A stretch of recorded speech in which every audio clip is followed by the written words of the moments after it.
Hello ladies and gentlemen, it's the Historical Gamer, and today we're going to be taking a look at the very first expansion for Total War Attila, that is The Last Roman.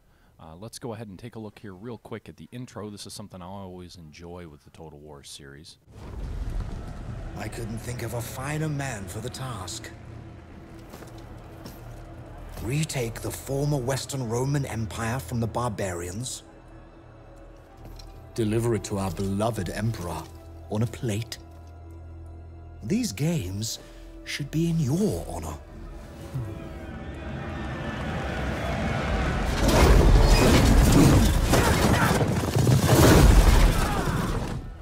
When I heard Justinian had you in mind, I can't say I was surprised. After all, you were his uncle's favorite bodyguard.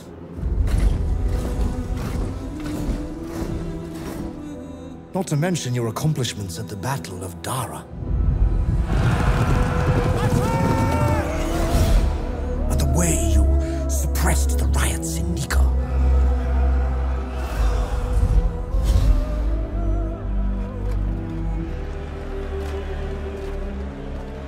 You are the last of the great commanders, and your loyalty is clearly above question. However, the ruins of Rome are a wild and unpredictable place. A lot can happen out of reach of these fragrant walls. A man might look about him and think perhaps that it is all rightfully his.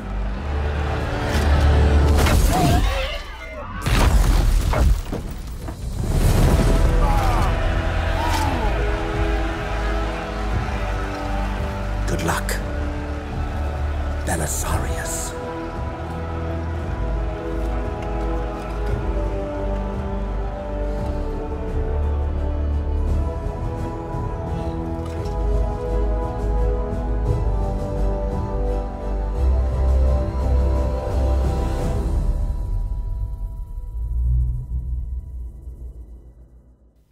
Alright, well, there was another very well done intro to a Total War game by the Creative Assembly team.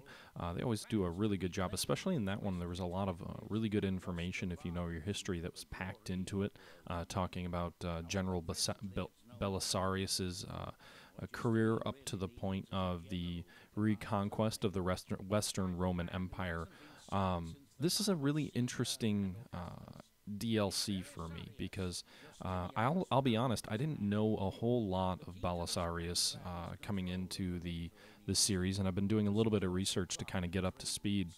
But he's really an exceptional commander who has a remarkable record. Certainly, I would agree with kind of the extra credits team that he belongs up there among the great commanders like Napoleon or Caesar in terms of his accomplishments and what he did with the resources that he had at his disposal. It was absolutely phenomenal. He would reconquer northern Africa. He would reconquer Italy. Justinian had wanted to reconquer Gaul, but there were some factors outside of his control that prevented him from being able to do that. Namely, during this reconquest of Italy, after North Africa had already fallen, there was a great plague which swept throughout the entire Eastern Roman Empire and through Italy. Belisarius essentially had to rebuild his army 3 times because this plague was so devastating. The reports were that individual provinces lost between 50% to 2/3 of their entire population, and it's often compared to kind of the later Middle Ages outbreak of the Black Death.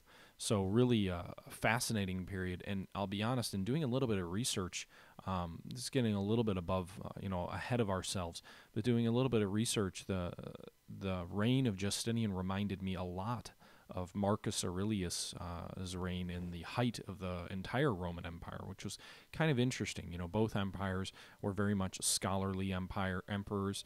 They had a large influence on the empire after them through legal codes and whatnot that were passed. And both also dealt with incredibly costly and drawn-out wars that were supposed to be quick triumphs, which ended up turning into long, drawn-out wars, which bled the Roman Empire's armies substantially, where at least in Justinian's reign, the empire had to replace large amounts of troops with barbarian factions, much as would happen in the late Roman Empire. In Aurelius's case, that did not happen, but you started to see the deterioration of the quality of Roman arms and the beginning inclusion of war weariness in the Italian and the Roman Empire, so that the seeds were sown for the eventual delusion of the Roman forces. Both of those wars were incredibly costly, and both emperors had to deal with plagues that, to be honest, the empires probably never recovered from. Both emperors also had some pretty substantial adversaries. Aurelius was more loved in his time. Justinian was certainly not loved during his reign.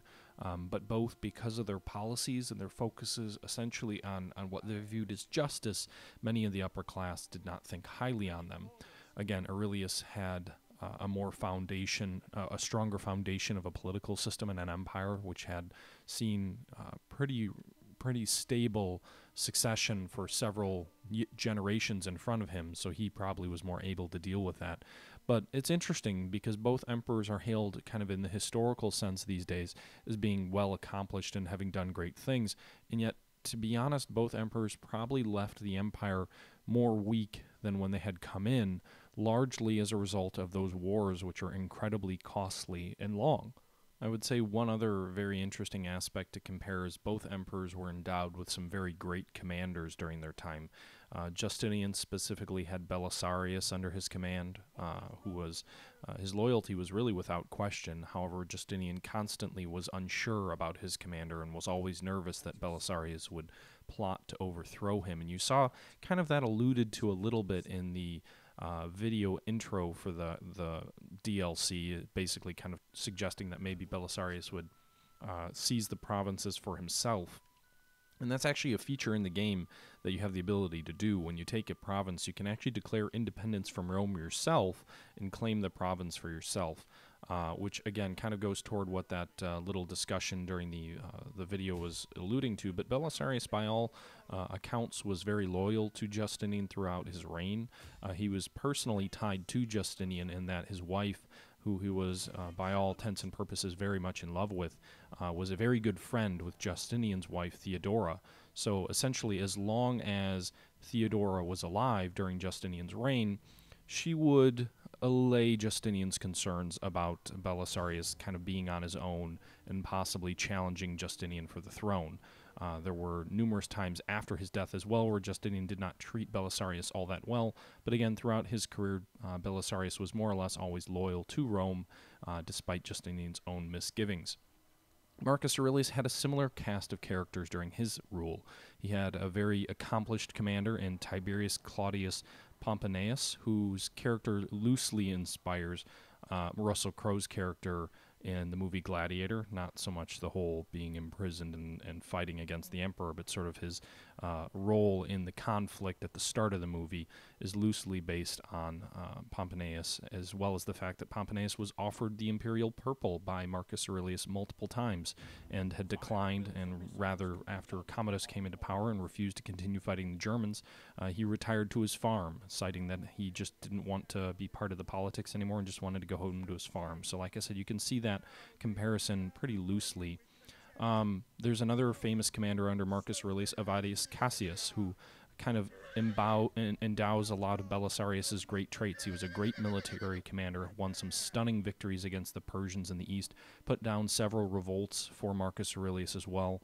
By all intents and purposes, was very loyal. However, some erroneous reports of Aurelius's death came to him, and at the urging of Marcus Aurelius's wife, because of the fear of her own husband's health, he ended up leading a revolt against Aurelius. Thinking he was dead, he claimed the throne for himself and would end up sincerely regretting that. However, once you kind of say, I'm the emperor, you can't exactly go back on that, and he'd end up being defeated and executed. A great tragedy in many ways, in that he was a very great commander and was loyal, but was in some ways misled, and that led to his ruin, which made Marcus Aurelius all that much the weaker. Also during the rebellion is when the Great Plague broke out. Again, both emperors dealing with a plague that devastated the empire during their time, and a plague which arguably neither empire fully recovered from, at least for hundreds of years, and that had a big part in the empire's decline. Now, Belisarius himself was an interesting figure, and as I kind of play through the initial going on of my fight here, I think it's one thing, if you haven't already guessed, we're 10 minutes into this, and I'm talking a lot more about the history than my actual gameplay. There are tons and tons of channels out there which focus very heavily on the Total War series and its gameplay, and they're very interesting, and I like watching a lot of them. But I think something that would be a little bit unique for this series is to focus less on what I'm actually doing and more on the history, at least in some of the episodes. You know, I could talk about, well, I'm going to do this and that, and now I'm cramming these troops all together in a haphazard manner. But I don't know how much value that would add. I'll be honest, I'm not a great Total War player. I enjoy the series a lot. It's a lot of fun. It's very pretty. As you can see here, I'm assaulting this city in an attempt to conquer my first province under Belisarius in North Africa against the Vandals. But I'll admit, if you're coming here to watch me be a great, general and be victorious all the time, that might not be what you're going to get, because I'm not a great Total War player. It's just a series that I really enjoy. So keep that in mind, and hopefully you can enjoy these videos. Again, this one's just kind of a loose overview of the situation at the time of of Justinian's reign, kind of a brief overview, and also a brief overview on Belisarius. I haven't decided how I'm going to break up all these videos. I may have a few that talk about his early career and kind of his conquests and more details of the actual campaigns. And I'll also mix in gameplay commentary as well, but just be aware that my Total War skills in of themselves is not going to make that the most compelling of series. So I do hope you enjoy the historical discussions while we fight these battles out. This should be a pretty easy victory for what it is. The battle that we're fighting here, we outnumber the enemy pretty heavily, and you have two Roman armies that are under your control at the start of the campaign to retake the Western Roman Empire, one of them being under Belisarius, one being under John the Armenian, which is kind of a sub-army of Belisarius's. So you can see here, we're trying to drive into the city, trying to take this watchtower out here, probably losing many more men than we need to. Stopping horses in front of archers is probably stupid, but hey, it is what it is, right? And that's kind of where we're at right now. Interestingly enough, one thing that I think is somewhat... There's one thing that I think the Total War series always struggles with, and that's the idea or the aspect of decisive battles. The Total War series, you'll see a lot where you fight kind of almost always a war of attrition, and that simply wasn't the case in the medieval ages. The Total War series it struggles to replicate the idea of just one gigantic battle that decides things. And Rome was interesting because the Roman Empire was really one of the first times in history. I'd say the Persians were able to do it as well. When they were fighting Alexander, they fought several battles before they were defeated. But for the most part, during this kind of ancient age or early medieval age, an empire or a kingdom would have one really good battle in them, and then if their army was defeated, they lost the war. That wasn't the case with the Roman Empire or the Sassanid Empire. Those empires were able to take multiple punches and still keep going. But for the most part, most of the enemies that they fought really only had one good battle in them. They would fight. If they won, they'd be able to carry on. If they lost, they'd be done. And that was one of the advantages that the Roman state had throughout its history, was it had the financial capability to take a punch and continue on. That was one of the things that made Hannibal's efforts against the early Roman Empire or the Roman Republic during his time period very frustrated, is that he'd win battle after battle, and the empire was, unlike almost all other kingdoms, able to take those punches and carry on, something that most kingdoms wouldn't be able to do, at least not to the extent that the Romans could do. And that's really illustrated in Belisarius's campaign in North Africa against the Vandals, in that he actually defeated the Vandals in one gigantic battle near Carthage, and the entire Vandal kingdom of North Africa fell to the Eastern Roman Empire in very short order. So that's not going to be something that's going to be replicated in this game because of the way the Total War system works. But it's just an interesting tidbit and something that's a little bit frustrating because it's a little bit, there's no really good way to demonstrate that the way the game system is set up. You know, you do have the ability to have large decisive battles, but one big battle doesn't end a kingdom like the Vandals. It's also worth noting that in this series, you start out kind of in the southern part of Tunisia, whereas in the actual invasion by Belisarius of the Vandals in North Africa, he marched essentially straight up to where Carthage was and defeated the Vandals there in one engagement. If you try and do that here in this game, you're going to get your butt kicked, so don't do that.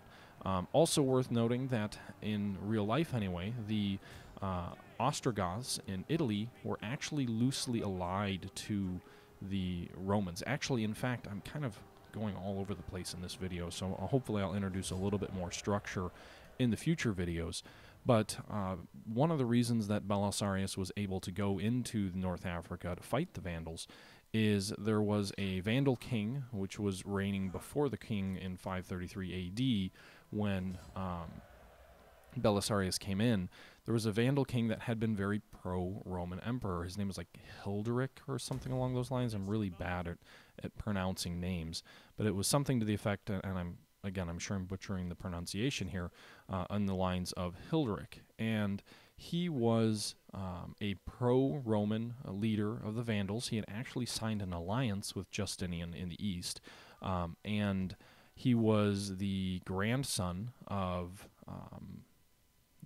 on his mother's side of Valentinian III, who was really the last established Roman emperor. He was the Roman emperor for about 20 years, who was in charge during the attack of the Huns. So when the Huns were fighting their battles with Flavius Aetius in the kind of the core game of Attila Total War, Valentinian III was the Roman emperor. His daughter ended up giving birth to Hilderic, and that's who was in charge of the Vandals until he was overthrown for his pro-Roman leanings.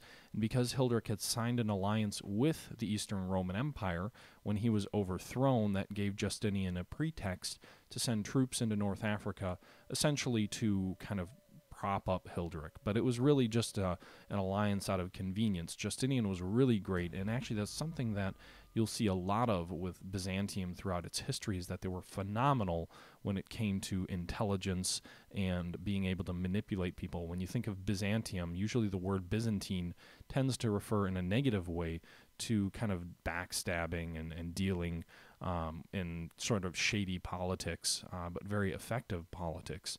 And you see that with Justinian and the fact that he signed an alliance with the Vandals, and then when the ruler was thrown out, it gave him the excuse to invade and take over North Africa.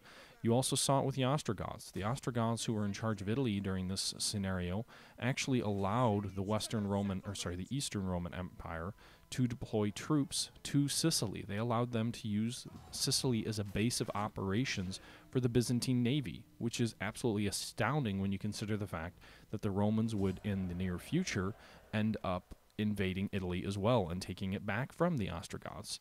Is it the Ostrogoths or the Visigoths? I always get the two confused. I hope I'm not, if I'm wrong, it's just the opposite. If I said Ostrogoths and it's Visigoths, I apologize.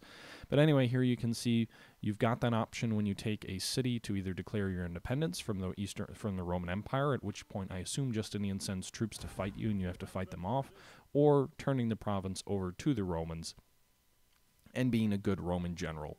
So you can see here we've won 2 quick victories in this series. We've taken the town of Sophatra and Thesadrius, and then we'll go ahead and we'll move our armies kind of close together, hopefully here, so that they're in mutual supporting range if the enemy does decide to come at us. Where to go from here? I'm kind of giving a broad cursory overview of the situation during the North African campaign and just sort of the situation in general. One thing that I do recommend, and I kind of feel bad because my last 2 videos have been full of plugs, But if you're really interested in the period of Justinian and you're interested in kind of Belisarius as well, I recommend you checking out a series that Extra Credits is putting on. That's a YouTube channel called Extra Credits. They do a lot of kind of game design stuff. They also do some historical discussions or historical videos about different topics. They did a really good one on the Punic Wars that was tied into Total War Rome 2. But they also did a really good series, or they're in the process of doing a really good series on Justinian and his army. Or not his army, but Justinian and his rule. They've only got 2 episodes in. They talk a little bit about some of the big reforms that Justinian made, which I was kind of talking about, kind of the parallels between Justinian and Marcus Aurelius. But they also talk about kind of the different figures in the Roman Empire during Justinian's reign, which maybe we'll get to during this series, seeing as I'm sure that there will be a lot of time to fill during some of these videos. These aren't exactly very quick videos here. We're already 20 minutes in. But I do want to talk quite a bit about the history. We'll talk a little bit about the gameplay. There wasn't really much to talk about so far other than I was just trying to take the first 2 cities in our way. And yeah, that's really all I had to add at this point as we start to build our armies up and attempt to move in to take on the Vandals, hopefully winning a pretty substantial victory here shortly. You can see the Vandals have quite a few troops just to the north of these woods. Now, my ideal strategy would be to have each one of these armies move up either flank, so we can kind of have one army under Belisarius advance up the coast toward Carthage, while the other army under John the Armenian advances north from Cephaltra to threaten the interior of the Vandals, thus forcing the Vandals to split their forces. The AI in these types of games will probably just concentrate on one of your armies, but that means if you retreat with one army, then you can make sure that you have the other army, have success and continue advancing. Although you do risk getting yourself a little bit too far forward, still it allows you to accomplish more in a shorter period of time, and if you can win victories when the enemy comes at you, then it really allows you to speed up your pace of conquest. I think one of the most interesting aspect of these campaigns, Belisarius' campaigns to reunite the Roman East with the Roman West, will be how they handle the rapidity at which Belisarius achieved his initial successes in North Africa, like I said, conquering that in less than a year, and then quickly conquering Italy as well. Belisarius had some remarkable and rapid conquests, but the real struggle and the reason that these wars really became incredibly unpopular and a huge strain on the empire wasn't those initial conquests. In fact, Justinian first went into North Africa and into Italy not as a end goal of reuniting the empire so much as, that was his end goal. But really, Justinian wasn't being irrational in the conquest attempt. What he thought was we can take these provinces back pretty quickly. They were part of the Western Roman Empire less than 50 years ago, so if we conquer these really quickly, then we can quickly bring them under control and expand our tax base, increase our revenue, and essentially the conquests will pay for themselves very quickly. Well, that ended up not being the case at all, largely because, like I said, while North Africa was conquered quickly, there were a series of revolts in North Africa, and the aristocrats and the people in charge there had no loyalty to the Roman Empire, no loyalty to Justinian, and so essentially an iron fist had to be maintained throughout North Africa. A constant sort of low-intensity guerrilla conflict occurred in North Africa, and for decades, the soldiers there had to be paid off by the Roman emperor in the east. So the conquest in North Africa rapidly became a drain on capital, although it would eventually be reincorporated into the empire on a profitable basis. It wouldn't be till long after Justinian's reign that the fruits of the North African conquest really would bear their fruit. Italy was a different matter in that it never really would pay for itself. It's interesting if you look at the Italian conquests, when you think of the fall of the Western Roman Empire, you think of it, essentially falling into barbarism, and that what the Western Roman Empire, when it fell to the Goths, was essentially the end of the prosperity of Italy. But it was a much more gradual process than that. Slowly, Italy would become more and more depopulated, but the real tragedy which struck Italy was not the fall of the Western Roman Empire. No, the real tragedy which struck Italy and caused the Italian peninsula to become depopulated and become highly rural, and kind of the impetus for a more feudalistic society on a very localized basis was actually Justinian's campaigns, Belisarius's conquests, because while they achieved initial success, the Goths would come back and there was a long, decade-long conflict in which the Romans were continually going back and forth. Rome was conquered multiple times in that 10-year period by both sides, multiple sieges, long bloody conflicts, and then you have the plague, which I mentioned earlier, which came into Italy and ravaged it just like it ravaged the Eastern Empire. So at the start of Belisarius's campaigns to reunite the empire under Justinian's emperorship, you had a Rome which still had the Roman Senate. You think of that corrupt body, which was just kind of a rubber stamp during the days of the emperor. Well, 50 years after the empire had fallen, that Roman Senate made up of aristocrats was still around. Rome was still a large city. Ravenna was still a very prosperous trading center, which was kind of the imperial capital after in the late days of the Roman Empire. And yet, by the time Belisarius's empire, reconquest of the empire, I suppose, was done, Rome had declined to less than 30,000 people from a peak of more than 1 million during the height of the Roman Empire. Certainly wasn't anywhere near 1 million during the start of the Italian campaigns, but it was much greater than 30,000. And by the end of that, again, Rome had less than 30,000 people. The Roman Senate had finally disbanded, and the Italian peninsula and countryside were ravaged by continual conflicts and wars. So really what you end up having is you have Belisarius's attempt to reestablish Roman rule in Italy being what really brought down the last vestiges of the Roman Empire in Italy. It brought down the last vestiges of that robust Italian economic system which had existed for hundreds of years. Not to say that it was Belisarius's fault, because these institutions were already in decline and they probably would have ended up in the same place. But this continual decade-long warfare was what really brought those last vestiges down, crumbling down in dramatic fashion. And when you talk about kind of the Middle Ages and Rome being a shadow of its former self, with deserted, the majority of the city being deserted, the Colosseum in ruins, that was all largely brought about, or at least accelerated, as a result of the attempt by Justinian under Belisarius's command to reconquer the Roman Empire. And it's really fascinating because you never hear that story. You don't hear about how the conflict was largely responsible for kind of the making Italy into the Dark Ages. You don't hear how the only institution which survived those conflicts was the Roman Catholic Church, and that the rest of the imperial institutions that were left over from the empire were destroyed. So those are all some pretty fascinating things which I look forward to discuss in more detail throughout the series. I will also discuss the actual gameplay as I play through the series as well. I know I didn't do it a whole lot in this first video, but this is more just a first look, a setting the stage for what this series is going to be, because I really do want this to be a Total War series which I can play through in its entirety, in which I can do more than a few episodes, because I know in the previous series they only lasted a few episodes. This is a more tightly confined campaign. I assume the game only lasts the 20 or so years of the campaigning which took place during Italy and North Africa, not the entire reign of Justinian. So hopefully that'll allow this to be a more sustainable and series of maybe 20 or so episodes. But I do definitely want to discuss the gameplay as well. The next episode we're going to be fighting a battle here against over 3,500 Vandals attacking my 2,600 troops under John the Armenian in what will be the first dramatic battle in this series. So hopefully we don't lose, but that's what we're going to be looking at next time. And again, we're going to be kind of mixing in this history as well as the gameplay discussions going forward.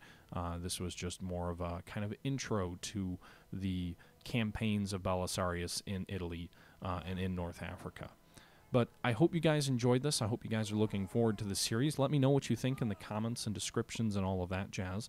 And, let me know if this is kind of the direction you want to go. Do you want to see more historical discussions? Do you want to see more discussions about the gameplay? Because I can certainly go into that. But it just seems like they're kind of a dime a dozen.